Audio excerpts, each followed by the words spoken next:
Marquez i gra mi Kilgzavaibur. Thanks for joining me for this short presentation of Lezgi, a fascinating language spoken in the Caucasus Mountains. My name is Piotr Kozłowski, Zun Lezgi Tush. Zavai Lezgi Chalal Ksandakas Rachaz Jedach. I'm not Lezgi, I'm not a fluent speaker of it, but I've been following up on the language for the best part of the last 20 years. So I think I have a thing or two to share about it. This is part one of the presentation. It will be dedicated to Lezgi history and basic background of the language. Be sure to check the other parts on grammar and language activism too, if you are so inclined. That would make me very happy. Kunatui, rahatui. This is a Lezgi expression meaning welcome, but literally, when you all came, it's like the sun came. So I'm really happy to see you here, and let's begin. Lezgi is one of the major languages of a family called the Northeast Caucasian or Nakh Dagestani language family. It is thought to be indigenous to the area of Caucasus. It has at least 600,000 speakers. Exactly how many, it's not easy to say because the census data have been called into question. Ethnic community, that's for sure. It's large, perhaps 800 larger, perhaps 800,000 people. They live mostly in southern part of Dagestan, which is a republic being a part of the Russian Federation, and in northern parts of Azerbaijan, where Lezgis are the largest ethnic minority of Azerbaijan. They also live elsewhere in Russia, in Central Asian republics, elsewhere in the world. Most notably, there is a Lezgi diaspora community in Turkey dating back to mid-19th century, which has retained the use of language somewhat.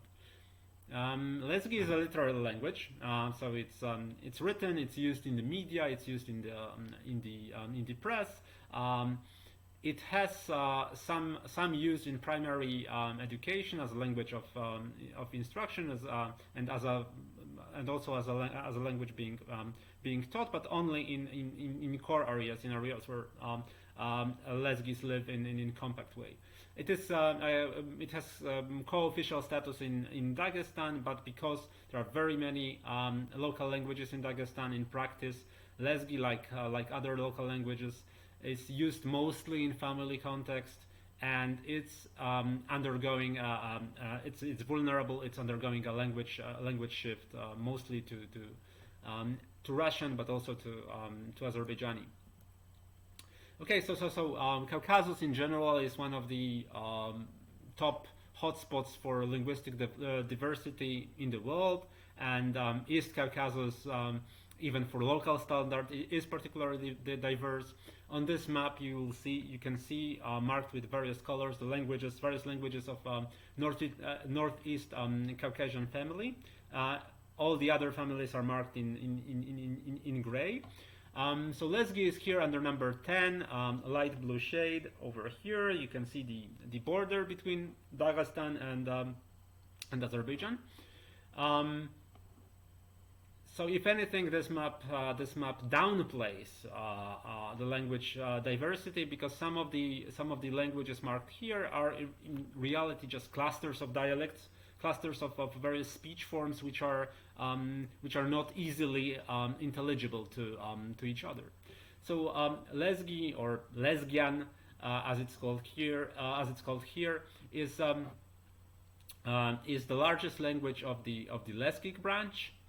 So it's a subdivision of the Northeast Caucasian family, and as a person who speaks a bit of Lezgi, I can say that of its sister language, it's only Agul and Tabasaran that I can understand anything at all. And I'm not saying understanding the gist of the conversation. I'm saying even individual words. So basically, the point is that this family is really diverse. It's the languages are not that close to each other in general. Okay, so the area where Lezgi is spoken extends from the mountain slopes of Caucasus to basically to the shore of the Caspian Sea. So it's a crossroads area. It has always been a type of place of encounters between Iran on the south and various steppe peoples on the north. So there was strong Iranian presence, especially around the area of Darband. This is a major city in the southern part of Dagestan. It has its Lezgi name is Kroewar, which means gates, and basically it controls the access.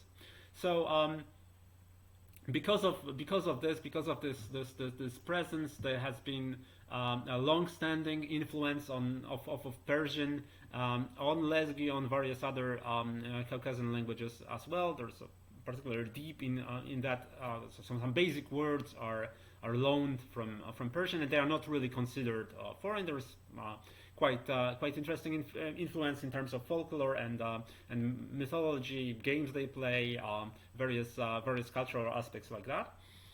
An important, extremely important historical note is that the existence of a state called Caucasian Albania, which was very early Christianized. It had its own church, its own literal language, its own script. It's only recently, last 20 years or so, that the long texts have been discovered and read and deciphered.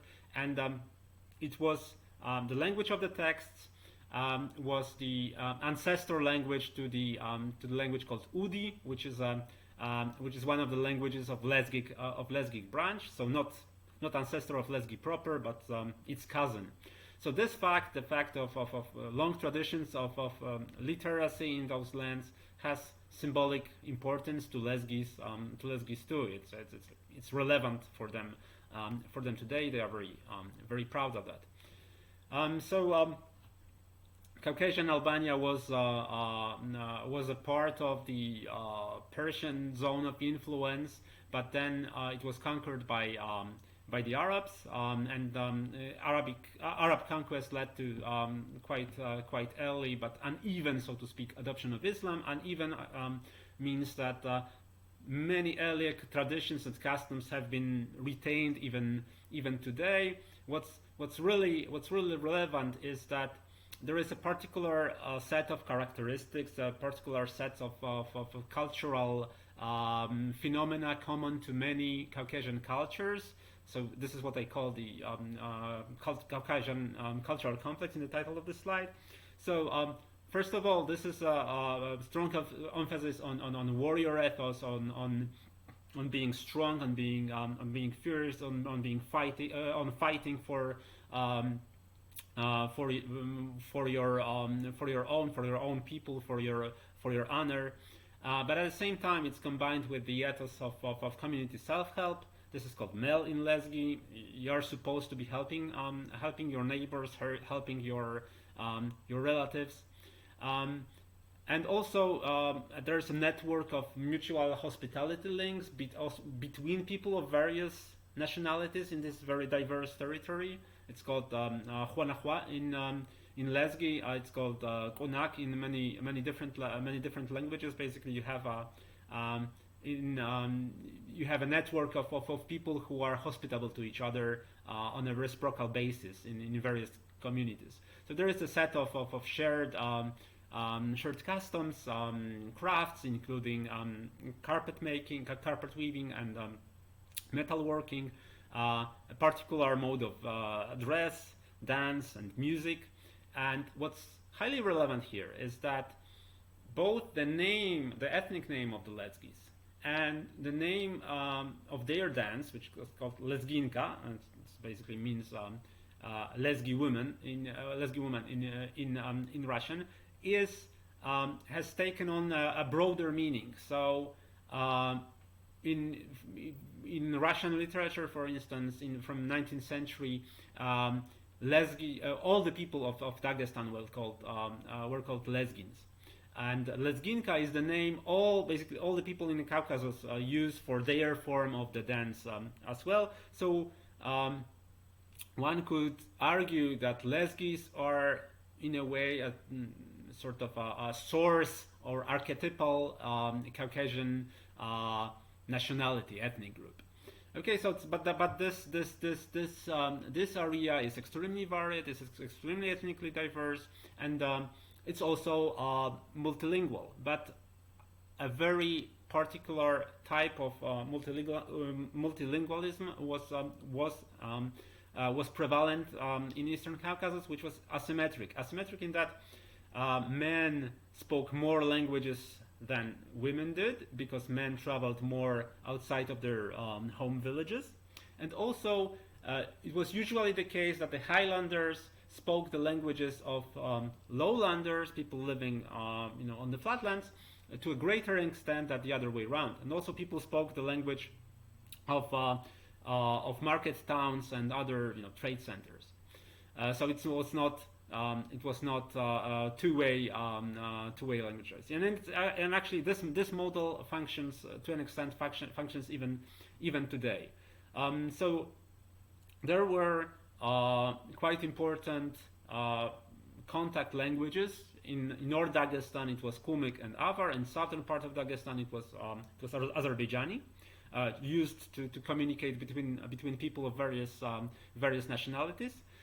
Both Arabic and Persian had some prestige status. Arabic as a language of law and of course a language of Islam, of religion, and Persian as a language of poetry. So it was known to some extent, but not to the extent that Arabic was, or Azerbaijani. And Lezgi itself was a contact language, a prestige language, but mostly for other nationalities of the Lezgic branch. So, for instance, Tabasarans, some Aguls, some Rutuls could be speaking Lezgi as well, and some of them still do as their second or third or fourth language. Okay, so I said before that this area had long been a part of the Iranian world in the cultural sense, and for some periods also in the political sense. So it was the meaning of what I mean is it was a part of zone of expansion of Iranian culture for a longer period that it had been under direct rule from Iran. Especially since Iran has adopted Shiism as its ruling religion, ruling confession. Its influence has been weakened because the mountaineers, including Lezgis, they are mostly Sunni. So in Lezgi approach to history, there is a very strong memory of wars they fought against Persians. So this is very important. So that's one of when you look back to the history, that's one of the historical enemies. That's how they depict their and imagine their past. But the other part of it is that as the Iranian influence weakened, Russians came about, and basically the whole 19th century is a very long struggle. So Russian attempts to conquer the East Caucasus and mountaineers' resistance, in which Lezgis have played an important part. This gentleman is depicted here. Is Sheikh Muhammad Yaraghi. So he was a Lezgi, and he was a preacher. He was an Islamic preacher, and he was a religious leader who basically called upon his followers to defend their independence against the Russians. To basically he was mobilizing, and he was the spiritual leader of successful leaders of armed resistance.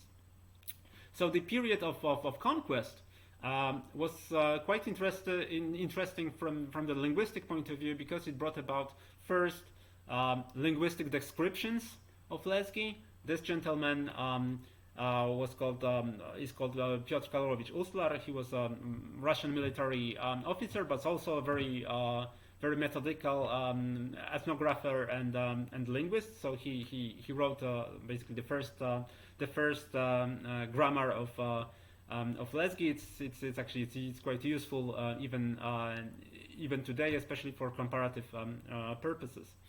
So Lezgis became they became a part of the Tsarist Russian Empire, and then after the October Revolution, they became a part of the Soviet Union.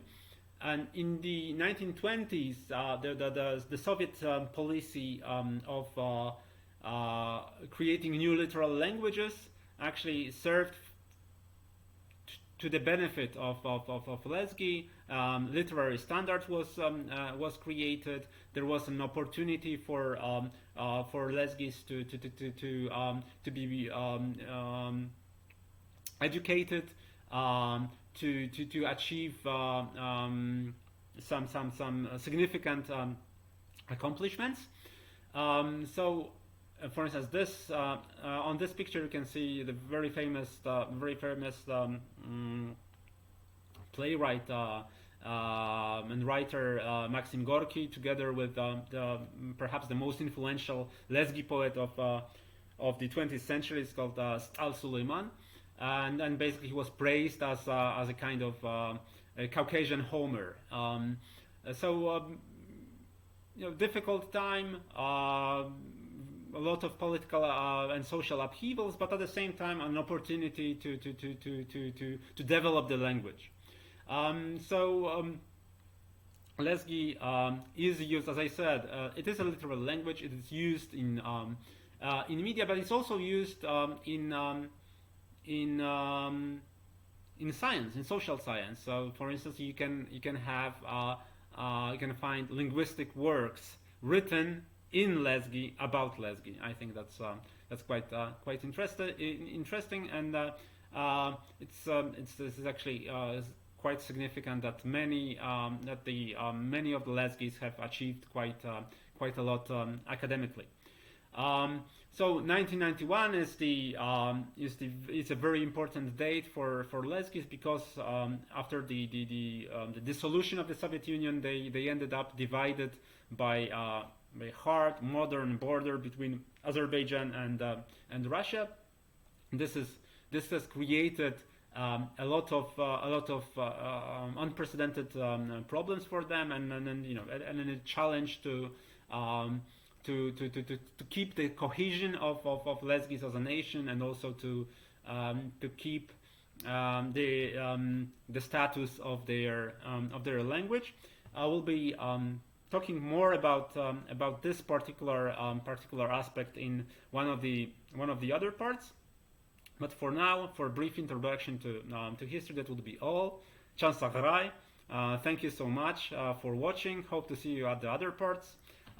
If you have any questions or comments, you can see my my address here on the slide, and enjoy the rest of the conference. Bye.